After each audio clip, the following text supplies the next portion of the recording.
Hey guys, what's going on? SpitBrix here, back from their LEGO Ninjago video, and believe it or not, Ninjago is going to have its 100th episode in 2019, which is absolutely crazy, and so I thought today I would take some time to rank the current seasons from worst to best, and point out my favorite parts and some of my least favorite parts of the different seasons of Ninjago. Of course, Ninjago's been around since 2011. That is a very long time. We've had a lot of different seasons that are very unique.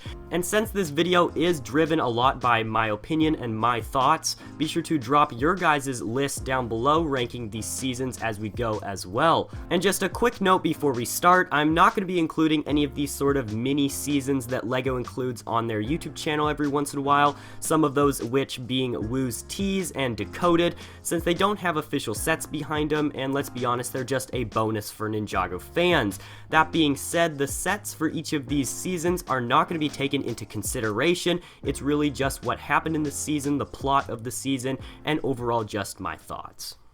Personally, I really don't like to rant or be critical, especially of the hard work done by the animators for making the Ninjago episodes, but since this is a list and we're counting down from worst to best, well, coming in here at the very bottom of the list, for my opinion, is Daya the Departed.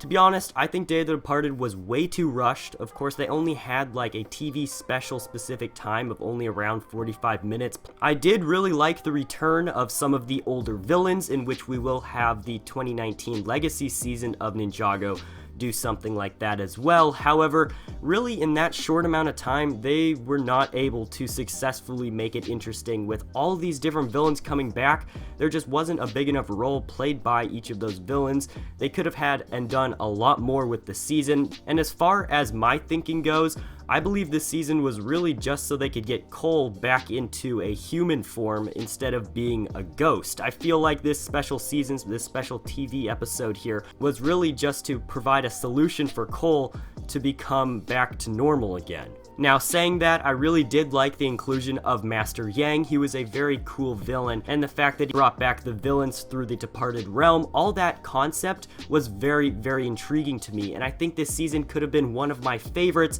if they didn't limit it to such a small bit of time. Coming in next on this list is probably one of the more controversial decisions for my list personally. This is Skybound. This was season 6 of LEGO Ninjago, and I know this is a lot of people's favorite season, or one of those top seasons on their list. However, I personally didn't really find it as intriguing as I thought it would be. I thought it was kind of a letdown. I do really like Nauticon though. He is a very cool villain. I like his deception and his trickery in deceiving the ninja with all his different sort of questions and formulating his sort of attack that way. But in reality, for me, the season just wasn't that spectacular. There wasn't anything that really stood out to me. Really, the one thing about this season that really just made me kind of irritated whenever it happened was Jay's final wish to reverse everything, basically make it so that the entire season didn't really even happen. It basically got rid of all those events, and whenever that happened, I'm just like, for real? I just watched this entire season for everything to be basically erased? I don't know. That's just my opinion whenever I watched it. I was pretty shocked, and to be honest, I didn't really like that. Now, next up at number 9, we have the Hands of Time season of Ninjago. This was season 7, right before we had the LEGO Ninjago movie, and then the big changes for season 8. But as for Hands of Time here, it was pretty interesting, I have to admit. I really liked the Time Blades. That was a great addition. Crux and Acronics were interesting villains. They're not necessarily my favorite at all, just because of their time warping abilities, and it kind of seems like they were just thrown in last minute. I mean, with their abilities, they really could have done a lot more in the past, and since we had never really seen them up until this point, you know, it didn't really make much sense in certain situations. Nevertheless, the highlight of the season definitely was Rey and Maya, and the fact that Nia and Kai were able to finally meet their parents which this was a definitely very emotional scene. I really liked it, definitely needed to happen, and I'm glad it has. As far as the rest of the season goes, I don't know, I just wasn't a big fan of it. This is really one of them that's on this list this far down just because I really wasn't a fan in general of the season. I don't know, it just didn't really pique my interest compared to others. But speaking of others, let's go ahead and move on to some, well, better ones maybe. At number 8 on this list is the Tournament of Elements season.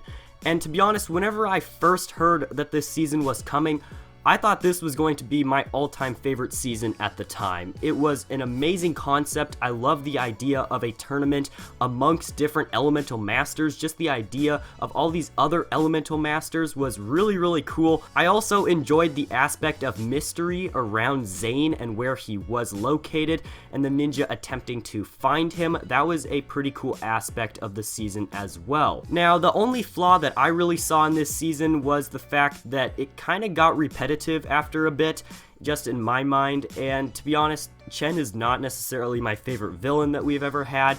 I think there are definitely better villains out there, in which we'll talk about later in this video. But as far as the season as a whole, I think it was a strong season, pretty sturdy. It's a cool concept that we haven't really gotten any other seasons that are even like it, and I like that it stayed unique, and with that, it's landed here at number 8 on this list. Let's move on to number 7 on this list, which is going to be the final battle season of Ninjago. And just right off the bat, can we just acknowledge how awesome the elemental blades were?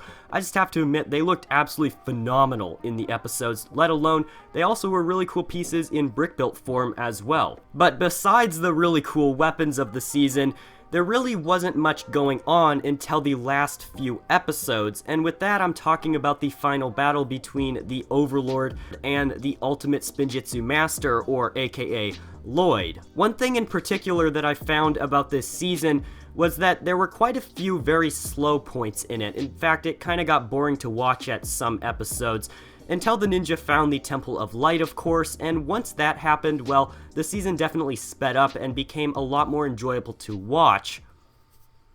At number 6 on this list, we have another very, very popular season amongst Ninjago fans.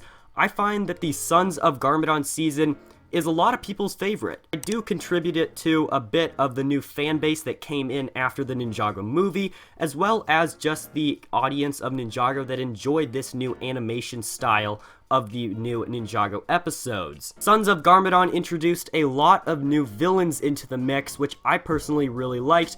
We had the Sons of Garmadon that played a very large role in the Hunted season as well, and we also had Harumi, or should I say Princess Harumi, who definitely did not seem to be like a princess after those few couple episodes.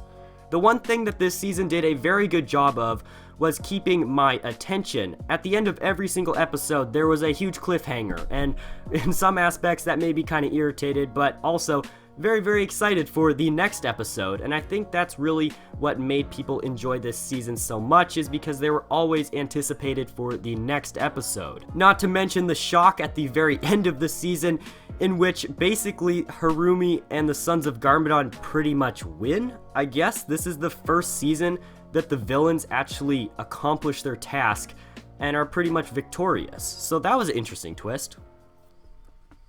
At number 5, we have the pilot season of Ninjago. Now, there's a lot of backlash against it because it's so short. It's basically around the same length as Daya the Departed, but it doesn't try and cram in a bunch of things like Daya the Departed. It keeps it very simple. It introduces Ninjago to the LEGO fan base, which is very, very important, and I think it does it absolutely phenomenally. I would argue that the pilot season doesn't receive as much credit as it should, just because the fans back from 2011, like myself, really aren't around in the Ninjago community anymore. This is why you see a lot of the brand new seasons of Ninjago have a lot more love and support than some of the older ones, as was a few months ago whenever I did a vote for your guys' favorite seasons, in which Hunted literally blew everybody out of the water. Now, the pilot season for me just has a lot of nostalgia behind it. We just have the concept of Spinjitzu in general.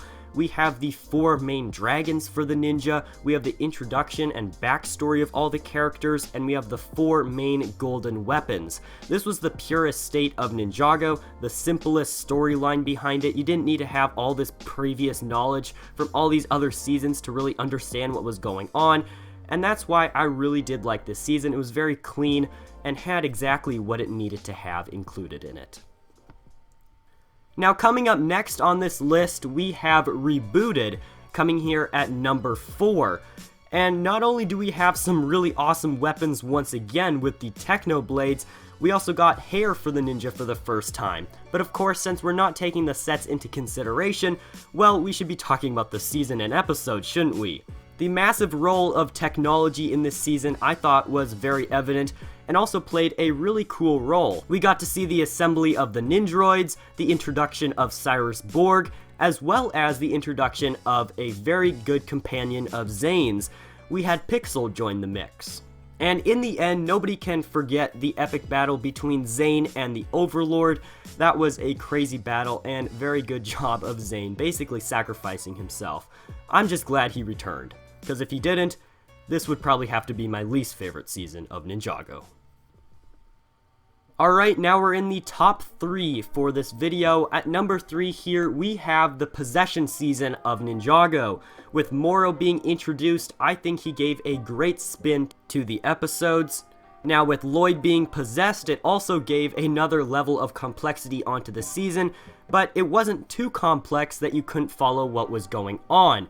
The City of Styx was a very cool setting in which a lot of the battles took place in, and don't forget about the Moro Dragon as well as Sensei Wu's Dragon, which were 2 really cool additions. And also, let's not forget about the Preeminent. I mean, what a massive beast that was for the show.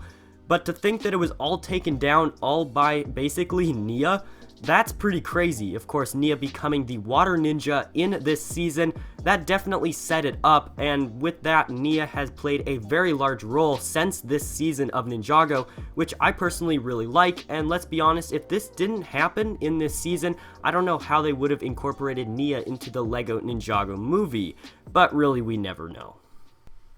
At number 2 on my list, we have the Hunted season of Ninjago. Season 9 definitely deserves a very, very high spot on my list. It is a great season. The storyline has got to be one of the best ever out of all the seasons of Ninjago. There's only one season that it did not top, and you'll see that in the number 1 spot.